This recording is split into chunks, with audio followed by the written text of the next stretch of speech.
Hello student, welcome to the class. Today in this video we will going to discuss about the conductance of electrolytic solution. So let us see the definition of conductance. Or what is conductance? Conductance is the ability of a substance to conduct electricity. Okay, conductivity is the ability of a substance to conduct electricity.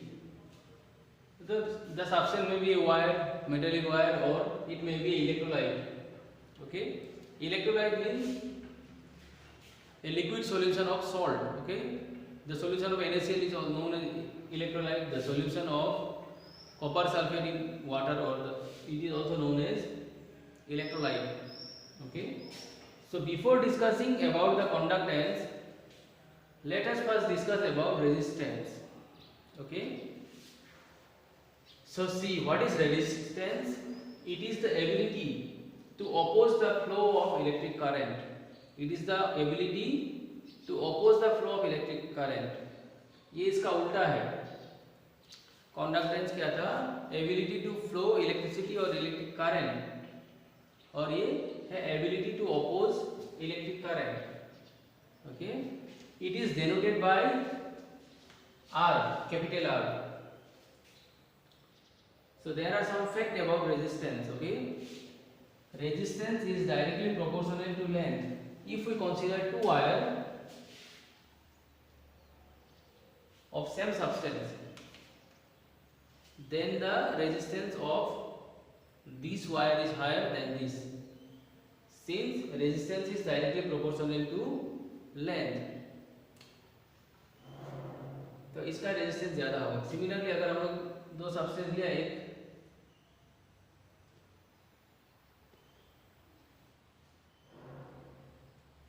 अब इसमें क्या होगा, resistance is inversely proportional to क्या बोला, area.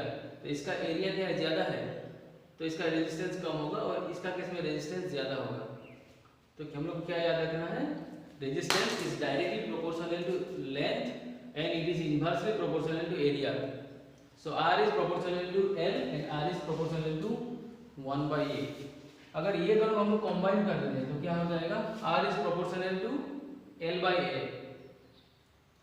और ये proportional को हम लोग हटा सकते हैं कांस्टेंट डाल के. ये कांस्टेंट क्या है, इसको हम लोग बोलते हैं rho. So now it become R equal rho L/A. Since L के साथ डायरेक्ट प्रोपोर्शनल था तो L ऊपर आ गया और 1/a नीचे, A नीचे आ गया. Now the constant rho is known as resistivity. And what is resistivity? It is the measure of resistance of a substance. कौन सा सब्सटेंस का रेजिस्टेंस कितना है उसको हम लोग देखने के लिए क्या यूज करते हैं, रो को यूज करते हैं. रेजिस्टेंस का यूनिट क्या है, the unit of resistance is ohm and the unit of resistivity is ohm metre और ohm centimetre. Okay, so you note it down. And now will see about conductance, and you have to know this formula for solving different numerical problems. Okay, so pause the video and write it down.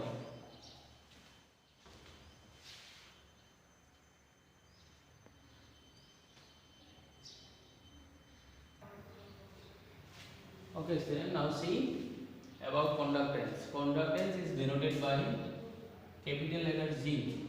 Okay, it is the opposite of resistance. तो resistance क्या था, resistance को हम लोग ने लिखा था R. G इसका ऑपोजिट है तो हम लोग क्या लिख सकते हैं, G is equal to 1/R.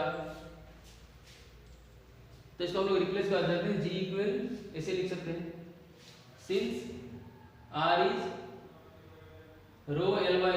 थोड़ा देर पहले हम लोगों ने देखा है, तो क्या आ जाएगा, G इज इक्वल टू हम लोगों ने लिखा है 1/R. The value of R we know that it is rho L/A. So ये क्या हो जाएगा, A रो L. सो 1/रो को रिप्लेस कर दो एक कांस्टेंट से, उसको बोलते हैं kappa. Okay, so kappa is known as the conductivity और स्पेसिफिक कंडक्टेंस. ओके स्टूडेंट, इसमें देखो यूनिट क्या है कंडक्टेंस का, ऐसा यूनिट होता है siemens and it is denoted by S. और इसका यूनिट हम लोग ओम इनवर्स भी लिख सकते हैं। कैसे ओम इनवर्स लिख सकते हैं, क्योंकि रेजिस्टेंस का यूनिट क्या था, ओम था, तो ये क्या है रेजिस्टेंस का ऑपोजिट है, तो इसको हम लोग ओम इनवर्स भी लिख सकते हैं, और which is also known as mho. कोई एक डिफरेंस हो गया, नॉर्मली हम लोग क्या यूज करते हैं, सीमेंस यूज करते हैं, ठीक है। तो इसको नोट कर लो। और कापा का यूनिट क्या होता है, कापा का यूनिट होता है सीमेंस मीटर इनवर्स और siemens centimetre inverse.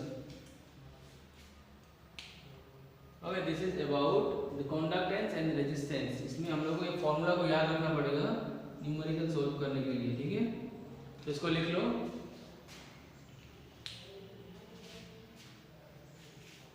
Now we will see the factors which affect the conductance, okay, or the factor where conductance is depend, okay. So let us see what are the factors. Okay student, now see the factors affecting conductivity, okay.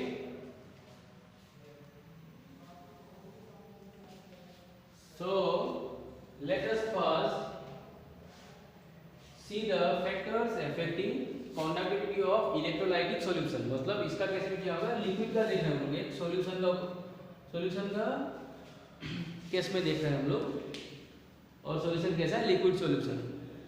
तो first किसके ऊपर depend करता है, the nature of the electrolyte added. Electrolyte किसको बोलता था हम लोग, वाटर लिया है, वाटर में NaCl डाला है, दूसरा एक बीकर लिया, वो बीकर में हम लोग CuSO4 को डाला, कॉपर सल्फेट डाला है, तो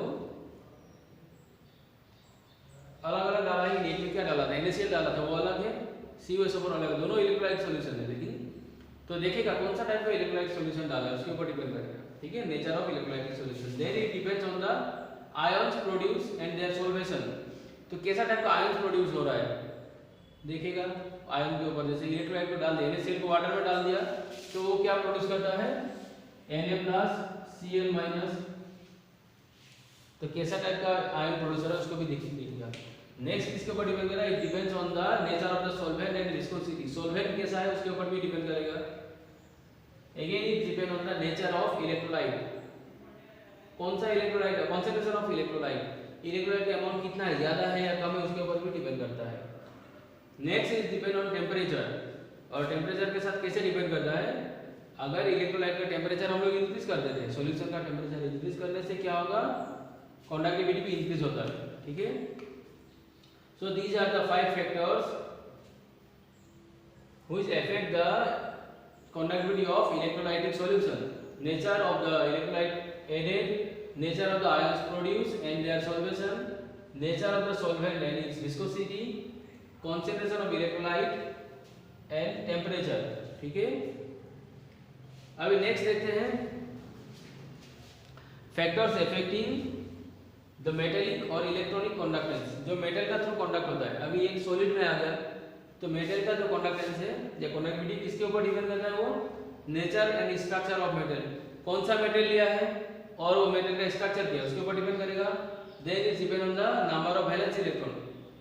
वैलेंस इलेक्ट्रॉन किसको बोलता था, जो आउटर मोस्ट सेल में जो इलेक्ट्रॉन है उसको हम लोग बोलते हैं वैलेंस इलेक्ट्रॉन। और टेम्परेचर, और इसका ऑपोजिट है, लिक्विड के केस में क्या हो रहा था, if the temperature increases conductivity increases, but in case of metal if the temperature increases conductivity decreases. तो इसको याद रखो, ठीक है। ये फैक्टर को ज्यादा याद रखना, दोनों में अलग अलग है, एक में टेम्परेचर इंक्रीज होने से इंक्रीज होता है और दूसरा वाला में टेम्परेचर इंक्रीज होने से डिक्रीज हो रहा है। Okay, thank you student.